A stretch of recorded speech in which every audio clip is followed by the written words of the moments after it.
te vejo no sacramento da comunhão. Sinto o céu se abrir e uma luz a me atingir, esfriando minha cabeça, esquentando meu coração. Senhor, graças e louvores sejam dados a todo momento. Quero te louvar na dor, na alegria e no sofrimento. E se em meio à tribulação eu me esquecer de ti, ilumina minhas trevas com tua luz. Jesus, fonte de misericórdia que jorra do templo. Jesus, o Filho da Rainha. Jesus, rosto divino do homem. Jesus, rosto humano de Deus. Bom dia a todos que nos acompanham. Parece-me que eu estou um pouco atrasado com relação ao nosso programa, ao nosso bate-papo.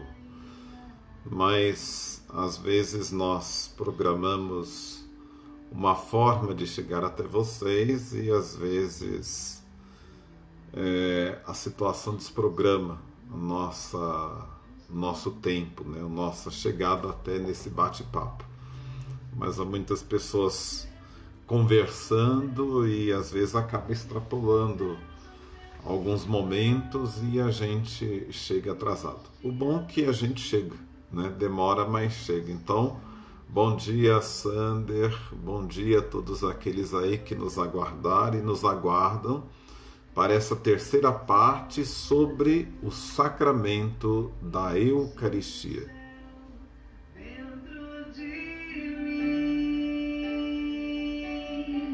Não comungo porque mereço, disso eu sei, ó meu Senhor.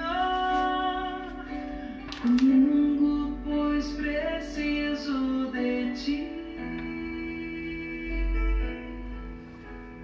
Quando faltei à missa, eu fugia de mim, de ti. Mas agora eu... Amados irmãos e irmãs, um ano depois da realização, mais ou menos um ano depois do episódio da promessa, Jesus realiza a Eucaristia, institui o sacramento. Estamos nas vésperas da Páscoa judaica, na quinta-feira santa após as 18 horas, que era quando começava o novo dia para os judeus. O fato é narrado por Mateus, capítulo 26, versículos 26 a 28. Marcos, capítulo 14, versículos 22 a 25. Lucas, capítulo 22, versículos 19 a 20. E por São Paulo, em 1 Coríntios, capítulo 11, versículos 23 a 25. Aliás, a narração Eucaristia de Paulo é o escrito mais antigo, anterior mesmo a Marcos Evangelista, que escreveu o primeiro evangelho. Os evangelistas e Paulo descrevem o mesmo fato e nos fazem ouvir as mesmas palavras de Jesus.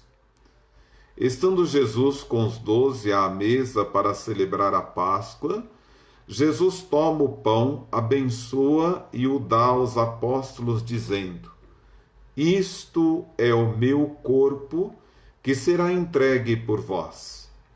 O mesmo corpo que será sacrificado amanhã na cruz. Tomai e comei. Depois, tomando o cálice com vinho, deu graças e entregou-lhes, dizendo: Bebei dele todos. Este é meu sangue, sangue da aliança, que vai ser derramado por muitos para a remissão dos pecados. O mesmo sangue que escorrerá no meu corpo na cruz.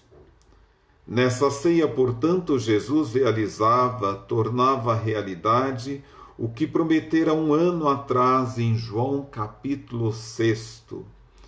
As palavras, tanto as da promessa como as da instituição, são claras.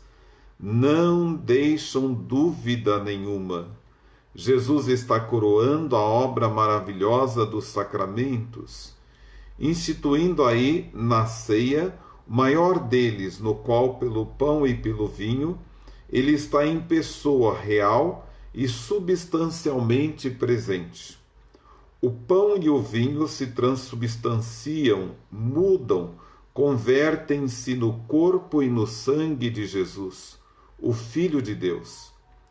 Na Eucaristia está o mesmo corpo e o mesmo sangue que no dia seguinte, na Sexta-feira Santa, estarão na cruz. Portanto, Jesus instituiu um sacramento para renovar, reatualizar sua morte e ressurreição. Ele perpetua a Páscoa, a grande passagem da escravidão do pecado para a libertação da graça, da vida nova. E para alimentar essa vida nova da graça, ele se fará diariamente presente, tornando-se nosso alimento. Eis aí o que é a Eucaristia. A Eucaristia faz a ligação entre a encarnação e a ressurreição.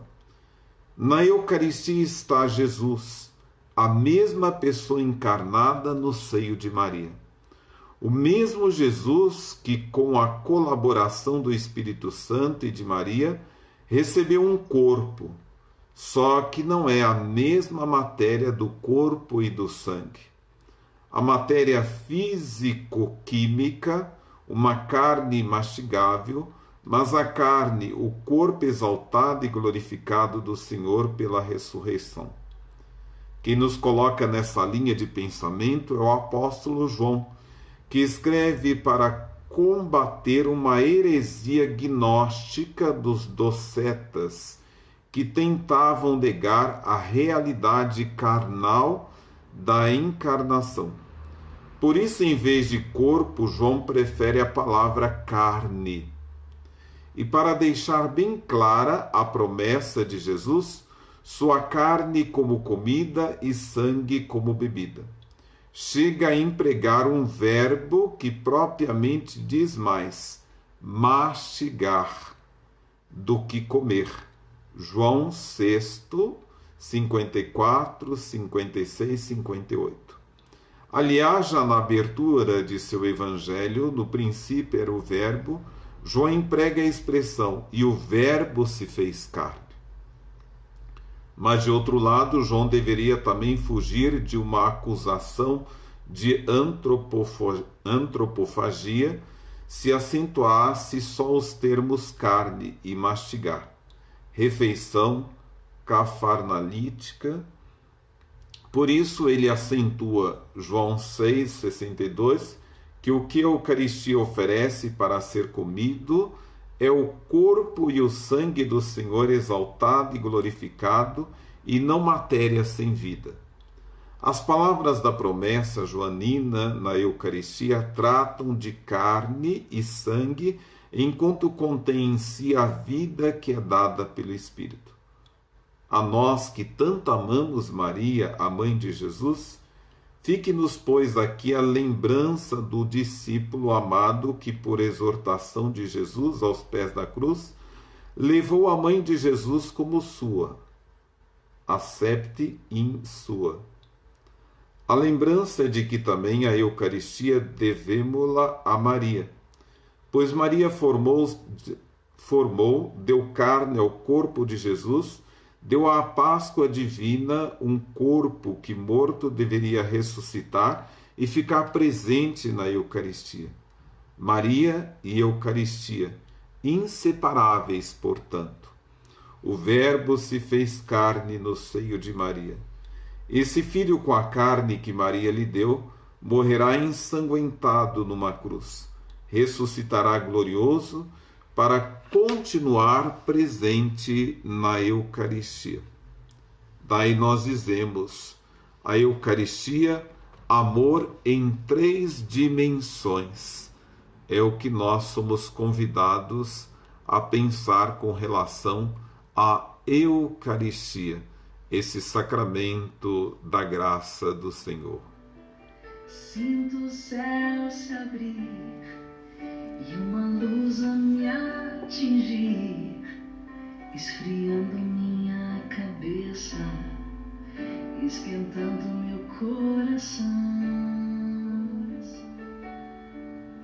Senhor, graças e louvores sejam dados a todo momento.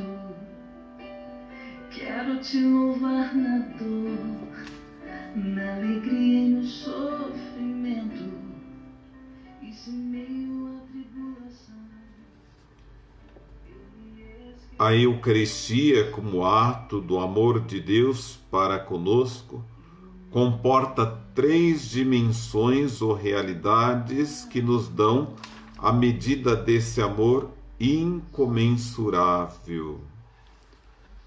A Eucaristia é vista como sacrifício da missa, como alimento, comunhão, e como sacramento da promessa e da presença amiga no sacrário. Vamos tratar de agora em diante detalhadamente cada um desses aspectos. Como é que essas 3 dimensões da Eucaristia traduzem ou tentam traduzir o amor incomensurável do Deus conosco? Resumidamente, seria mais ou menos o seguinte. Primeiro, o sacrifício da missa reatualiza o maior ato de amor que ninguém e que alguém pode fazer por outro: morrer, dar a vida por amor a esse outro. E alguém fez isso, e o fez de um modo cruentíssimo, pregado numa cruz. Esse ato supremo de amor que Jesus realizou por nós é real e verdadeiramente atualizado pela Eucaristia, embora não cruentamente, mas de modo sacramental e misterioso, porém real e verdadeiro. O ato mais heróico de amor que alguém pode fazer por outro. A paixão, morte e ressurreição de Jesus Cristo por nossa salvação e por nosso amor. Essa redenção é exercida novamente cada vez que se celebra o santo sacrifício da missa. Lumen Gentium 3. Segundo, a Eucaristia torna-se uma refeição para alimentar nossa vida nova, a vida da graça, e faz a comunhão nossa com Cristo e com os irmãos. Eis aí a questão da Eucaristia, né? Não basta ir lá comungar, mas nós precisamos estar de coração aberto para fazer comunhão com Cristo e com os irmãos, demonstrando a nossa colegialidade, o nosso respeito e comunhão. Ninguém se torna igreja sozinho. É preciso que dentro da igreja nós tenhamos essa comunhão de amor, de respeito e de solidariedade. É a comunhão eucarística. Cristo torna-se alimento, vai para o nosso sangue, para a nossa vida. Por assim dizer, transubstancia-se, passa para a nossa vida, para que nós nos assemelhemos cada vez mais a Ele, aos seus pensamentos e sentimentos, e por que não também dizer as atitudes de Jesus no relacionamento com os outros, para que nos tornemos outros Cristos na vida da família, da comunidade e da sociedade. Terceiro, Eucaristia é presença do amigo no sacrário, nas hóstias consagradas. É o Santíssimo Sacramento, como o chamamos, Aí fica à espera de nossas visitas, à espera do nosso papo. Mas não esqueçamos, Jesus não instituiu a Eucaristia para primordialmente ficar ali na frieza do sacrário.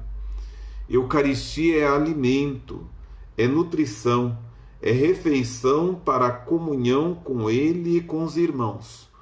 O Deus do amor, por nosso amor, se fez gente, se fez crucificado e se fez pão. Daí vem uma questão, nosso último assunto. Por que o nome missa, quando a gente relaciona a questão da Eucaristia, Vocês se lembram quando o padre rezava a missa em latim? Bom, não era da minha época, Não sei se era da época de vocês, mas no fim, a última palavra que ele dizia, despedindo o povo, era ite missa est. Dessa palavra missa é que a Eucaristia, como sacrifício, como celebração pascal, dominical, tomou o nome. Mas o que quer dizer missa? Etimologicamente vem do verbo latino mittere. Quer dizer enviar. Missa é o particípio passado, enviado, enviada. Ite missa est. Quer dizer literalmente foi enviada. O que foi enviado? A oblação, o sacrifício de louvor e reparação de Cristo, a ação de graças por meio de Cristo, isto é, a ação sacrificial de Cristo, de valor infinito, já foi enviada, apresentada ao Pai, em nome de vocês todos.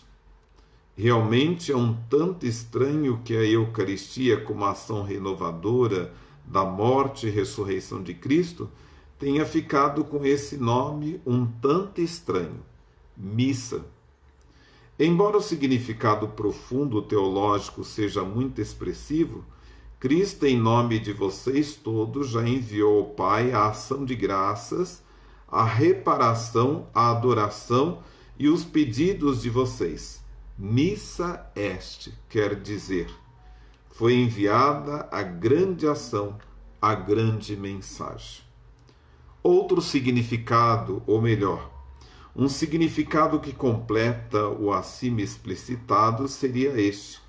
Agora que Cristo apresentou ao Pai, em nome de vocês, o louvor e a ação de graças, a reparação e os pedidos de vocês, agora vocês aqui estiveram com Cristo e o receberam na comunhão, agora vão, ite, e continuem esta missa, esta oblação de ação de graças, de reparação, de louvor, através da vida de vocês.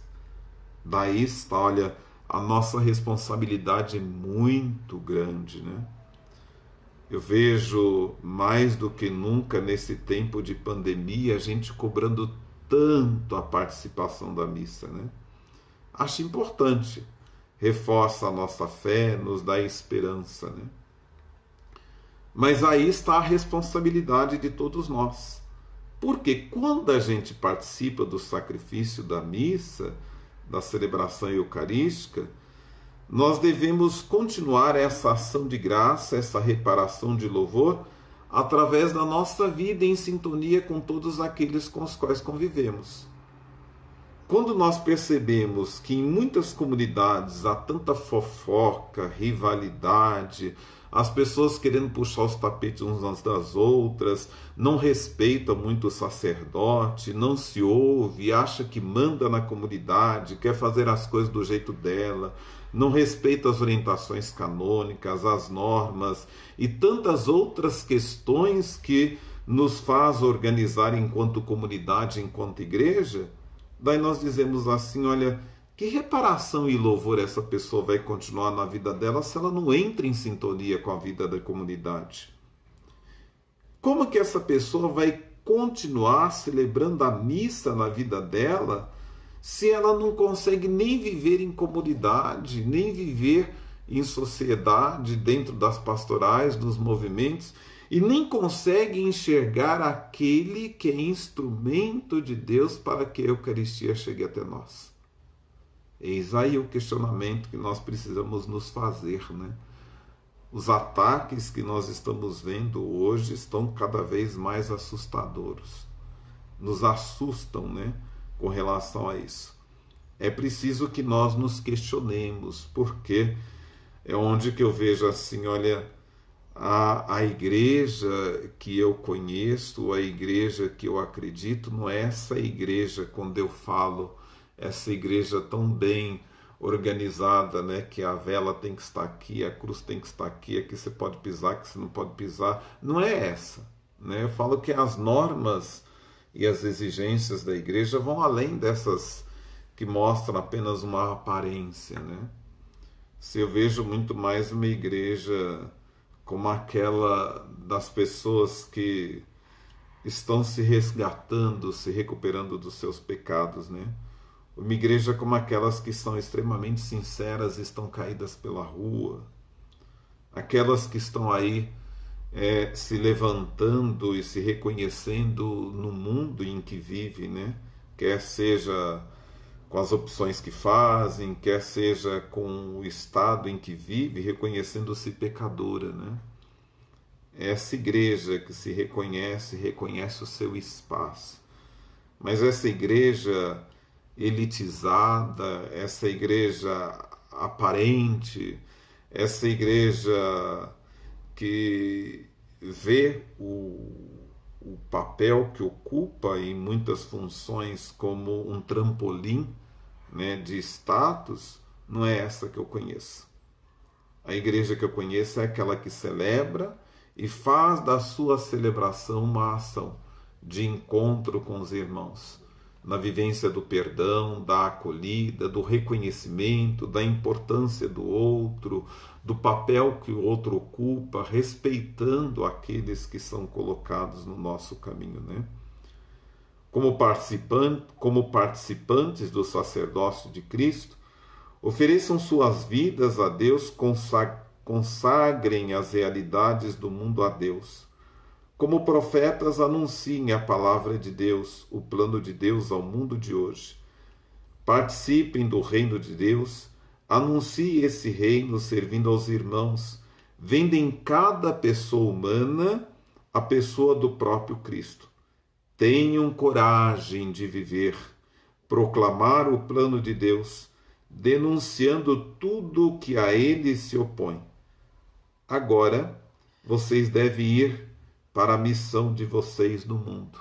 Eis aí a igreja que eu acredito. Uma igreja inserida sem perder esse contexto de integralidade, de missão, de respeito, de solidariedade. Esta é a igreja que eu acredito. Esta é a missa que eu estou lá para celebrar com o povo que enxerga o próprio Cristo no irmão. Fica aí o meu abraço, essa minha manifestação, essa minha preocupação e essa catequese a fim de ajudar a todos aqueles que nos acompanharam. Mais uma vez, peço desculpas pelo atraso. Misericórdia que jorra do templo, Jesus, o Filho da Rainha, Jesus, rosto divino do homem, Jesus, rosto humano de Deus, Jesus, fonte de misericórdia que jorra do templo, Jesus, o Filho da Rainha, Jesus, rosto divino do homem, Jesus.